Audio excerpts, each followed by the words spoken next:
आकाशवाणी लखनऊ से प्रस्तुत हैं प्रादेशिक समाचार।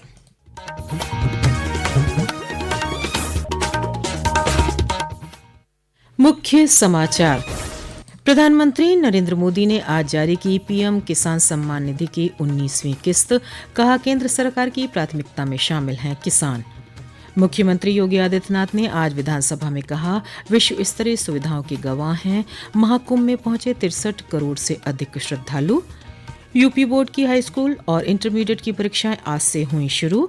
माध्यमिक शिक्षा मंत्री गुलाब देवी ने कहा, पूरी तरह से नकल मुक्त होंगे इम्तिहान।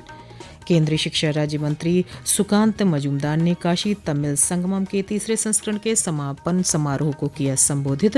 कहा, एक भारत श्रेष्ठ भारत की परिकल्पना को साकार करता है ये आयोजन। और महाशिवरात्रि के अवसर पर 25 से 27 फरवरी तक श्री काशी विश्वनाथ मंदिर में नहीं होंगे प्रोटोकॉल के तहत विशेष दर्शन। सुरक्षा कारणों से 27 फरवरी को निकाली जाएगी शिव बारात। नमस्कार।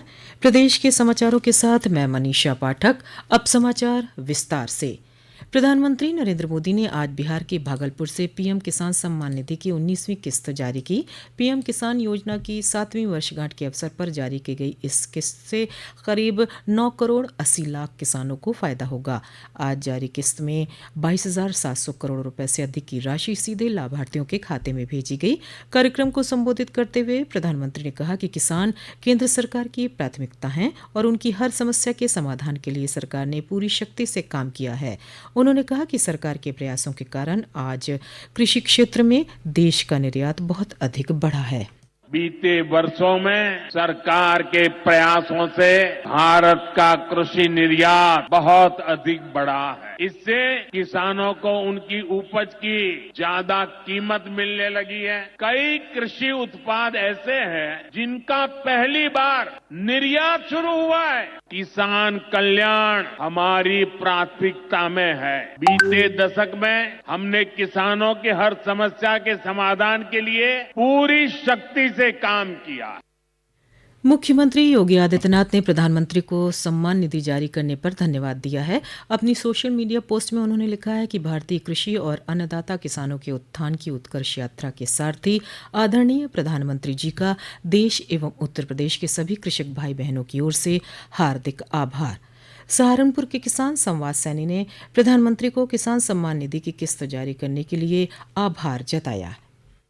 ये जो किसान सम्मान निधि की योजना चल रही है और 19वीं किस्त मेरे खाते में आ चुकी है और मैं इस किसान सम्मान निधि से अपने माननीय प्रधानमंत्री श्री नरेंद्र मोदी जी का शुक्रगुजार हूं और मैं बहुत बहुत बधाई और धन्यवाद देना चाहता हूं प्रधानमंत्री जी को, क्योंकि इन्होंने गरीब किसान के लिए इतनी अच्छी योजना किसान सम्मान निधि की योजना चलाई है। क्योंकि जब किसान को यूरिया की या कृषि के किसी जरूरत होती है तो उस पर पैसा ना हो तो अपने किसान सम्मान निधि से उसका पूरा कर सकता है। उत्तर प्रदेश विधानसभा के बजट सत्र के 5वें दिन आज मुख्यमंत्री योगी आदित्यनाथ ने महामहिम राज्यपाल के अभिभाषण पर धन्यवाद प्रस्ताव पर चर्चा में भाग लिया। इस मौके पर उन्होंने विपक्षी दलों पर निशाना साधते हुए कहा कि वे हाथ में संविधान की प्रति लेकर घूमते हैं, लेकिन राज्यपाल के अभिभाषण के दौरान शोर शराबा करते हैं। संवैधानिक पदों पर बैठे लोगों के प्रति विपक्ष ने अपनी सोच को दर्शा दिया है। मुख्यमंत्री ने नेता प्रतिपक्ष से कहा कि महाकुंभ में अगर विश्व स्तरीय सुविधा नहीं होती तो अब तक 63 करोड़ श्रद्धालु उसका हिस्सा नहीं बनते। महाकुंभ में अगर विश्व स्तरीय सुविधा नहीं होती अब तक 63 करोड़ से अधिक श्रद्धालु उस महाकुंभ के आयोजन का हिस्सा नहीं बने। अभी 2 दिन के बाद महाशिवरात्रि आएगी। आज 24 है, कल 25 और परसों 26 फरवरी तक मेरा अनुमान है कि जिस प्रकार से देश और दुनिया महाकुंभ के प्रति आकर्षित है, यह 65 करोड़ की संख्या पार होगी। मुख्यमंत्री के संबोधन के बाद राज्यपाल के अभिभाषण पर लाए गए संशोधन प्रस्ताव को अस्वीकार कर दिया गया। आज से सदन में बजट पर चर्चा शुरू हुई, जो आगामी 3 दिनों तक चलेगी। वहीं विधान परिषद में आज शून्य प्रहर में समाजवादी पार्टी ने प्रदेश की कानून व्यवस्था का मामला सदन में उठाया। नेता सदन और उप मुख्यमंत्री केशव प्रसाद मौर्य ने कहा कि कानून व्यवस्था सरकार की प्राथमिकता है। उन्होंने कहा कि आने वाले समय में लोकसभा, राज्यसभा हो या विधानसभा, सभी जगह बेटियों को 33% आरक्षण मिलेगा। सरकार के जवाब से असंतुष्ट सपा सदस्यों ने सदन से वॉकआउट किया।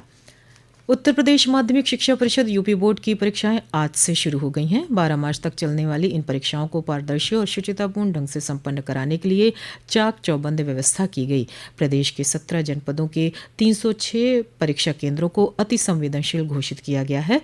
माध्यमिक शिक्षा मंत्री गुलाब देवी ने आज सुबह परीक्षाओं की ऑनलाइन निगरानी के लिए लखनऊ में बने कंट्रोल रूम का निरीक्षण किया। उन्होंने कहा कि बोर्ड की परीक्षाएं पूरी तरह से नकल मुक्त होंगी। पिछली बार तैयारी थी उससे भी ज्यादा इस वर्ष हमारी तैयारी है और हमारी परीक्षाएं बहुत अच्छी सुव्यवस्थित तरीके से चलेंगी। किसी प्रकार की कोई नकल की संभावना कहीं से कहीं तक नहीं है। माननीय योगी जी की सरकार है, इसमें नकल माफिया झांक भी नहीं सकते और यदि कोई पकड़ा गया तो आजीवन कारावास होगा, 1 करोड़ का जुर्माना। ये समाचार आप आकाशवाणी लखनऊ से सुन रहे हैं। ताज़ा समाचार जानने के लिए आप हमारी वेबसाइट newsonair.gov.in पर लॉगिन कर सकते हैं। इसके साथ ही आप प्रादेशिक समाचारों का ये बुलेटिन हमारे YouTube channel news on AIR Lucknow पर भी सुन सकते हैं। समाचारों में आपका फिर स्वागत है। प्रयागराज महाकुंभ में बड़ी संख्या में संगम में स्नान के लिए श्रद्धालुओं के पहुंचने का सिलसिला जारी है। आज शाम तक 1 करोड़ से अधिक श्रद्धालुओं ने आस्था की डुबकी लगाई। इसी क्रम में मुख्य निर्वाचन अधिकारी ज्ञानेश कुमार ने भी आज त्रिवेणी में स्नान कर मां गंगा से सुख समृद्धि की कामना की। वहीं 26 फरवरी को महाशिवरात्रि की तैयारियों को लेकर एनडीआरएफ के डीआईजी एमके शर्मा ने बताया कि स्नान के दौरान श्रद्धालुओं की सुरक्षा के लिए खास इंतजाम किए गए हैं।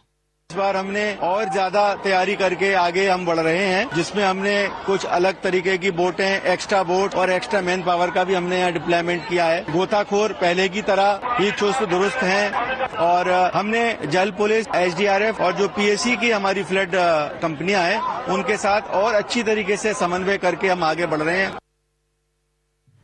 महाकुंभ मेला क्षेत्र में आज एक साथ 15,000 से अधिक स्वच्छता कर्मियों ने महाअभियान चलाकर Guinness book of world record में नाम दर्ज कराने का प्रयास किया। पेश है एक रिपोर्ट। महाकुंभ में चलाए गए स्वच्छता के महाअभियान में आज कुंभ मेला क्षेत्र के 4 अलग अलग स्थानों जैसे हेलीपैड, पार्किंग, नागवासकी क्षेत्र, भरद्वाज घाट, झूसी क्षेत्र, पुरानी जीटी रोड एवं हरिश्चंद्र घाट और अरैल क्षेत्र के चक्रमाधव घाट में सफाई की गई। गिनीज बुक ऑफ रिकॉर्ड स्थापित करने के लिए 15,000 से अधिक सफाई कर्मियों ने एक साथ 5 मिनट तक सफाई कर रिकॉर्ड दर्ज कराया। गिनीज बुक ऑफ रिकॉर्ड के ऑब्जर्वर ऋषिनाथ ने बताया कि इससे पहले यह रिकॉर्ड 10,000 स्वच्छता कर्मियों का था, जो पिछले कुंभ 2019 में दर्ज हुआ था। प्रवीण मिश्र, आकाशवाणी समाचार, महाकुंभ नगर, प्रयागराज। श्री काशी विश्वनाथ मंदिर में 25 से 27 फरवरी के बीच किसी भी तरह के प्रोटोकॉल व्यवस्था में दर्शन पूजन नहीं होगा। महाकुंभ से काशी में आ रहे श्रद्धालुओं की बड़ी संख्या और नागा संतों की पेशवाई के मद्देनजर मंदिर न्यास ने यह निर्णय लिया है। जिलाधिकारी एस राजलिंगम ने बताया कि उनका प्रयास है कि काशी विश्वनाथ मंदिर में गर्भगृह के चारों दरवाजों से श्रद्धालुओं को दर्शन करवाया जाए। साथ ही महाकुंभ के पल प्रवाह को देखते हुए सुरक्षा कारणों से वाराणसी की परंपरागत शिव बारात इस बार महाशिवरात्रि के एक दिन बाद यानी 27 फरवरी को निकाली जाएगी और विभिन्न मार्गों से होते हुए राजेंद्र प्रसाद घाट तक जाएगी। काशी तमिल संगमम के तीसरे संस्करण का आज वाराणसी में समापन हो गया। इस अवसर पर केंद्रीय शिक्षा राज्य मंत्री सुकांत मजुमदार और ओडिशा के मुख्यमंत्री मोहन चरण मांझी उपस्थित रहे। केंद्रीय राज्य मंत्री ने कार्यक्रम को संबोधित करते हुए कहा कि ये कोई साधारण आयोजन नहीं बल्कि प्रधानमंत्री नरेंद्र मोदी के एक भारत श्रेष्ठ भारत की परिकल्पना को साकार करने का माध्यम है। 15 फरवरी को शुरू हुए इस आयोजन के तहत तमिलनाडु से लगभग 1,000 लोगों ने काशी आकर यहाँ की संस्कृति को समझा और तमिलनाडु से उसके संबंध के बारे में जाना। मौसम विभाग ने पूर्वी उत्तर प्रदेश में कई स्थानों पर आगामी 28 फरवरी और 1 मार्च को गरज चमक के साथ बौछारें पड़ने की संभावना जताई है। विभाग द्वारा जारी पूर्वानुमान के अनुसार कल से 27 फरवरी तक और इसके बाद 2 मार्च को मौसम शुष्क रहेगा। साथ ही कल से लेकर 2 मार्च तक देर रात और सुबह के समय पूर्वी उत्तर प्रदेश में कहीं कहीं हल्के कोहरे की भी संभावना है। अंत में मुख्य समाचार एक बार फिर। प्रधानमंत्री नरेंद्र मोदी ने आज जारी की पीएम किसान सम्मान निधि की 19वीं किस्त। कहा केंद्र सरकार की प्राथमिकता में शामिल हैं किसान। मुख्यमंत्री योगी आदित्यनाथ ने आज विधानसभा में कहा विश्व स्तरीय सुविधाओं की गवाह हैं महाकुंभ में पहुंचे 63 करोड़ से अधिक श्रद्धालु। यूपी बोर्ड की हाईस्कूल और इंटरमीडिएट की परीक्षाएं आज से हुई शुरू। माध्यमिक शिक्षा मंत्री गुलाब देवी ने कहा कि पूरी तरह से नकल मुक्त होंगे इम्तिहान। केंद्रीय शिक्षा राज्य मंत्री सुकांत मजूमदार ने काशी तमिल संगमम के तीसरे संस्करण के समापन समारोह को किया संबोधित। कहा, एक भारत श्रेष्ठ भारत की परिकल्पना को साकार करता है ये आयोजन। और महाशिवरात्रि के अवसर पर 25 से 27 फरवरी तक श्री काशी विश्वनाथ मंदिर में नहीं होंगे प्रोटोकॉल के तहत विशेष दर्शन। सुरक्षा कारणों से 27 फरवरी को निकाली जाएगी शिव बारात। इसी के साथ प्रादेशिक समाचारों का ये बुलेटिन समाप्त हुआ। अगला बुलेटिन रात 8 बजे FM पर प्रसारित किया जाएगा। नमस्कार।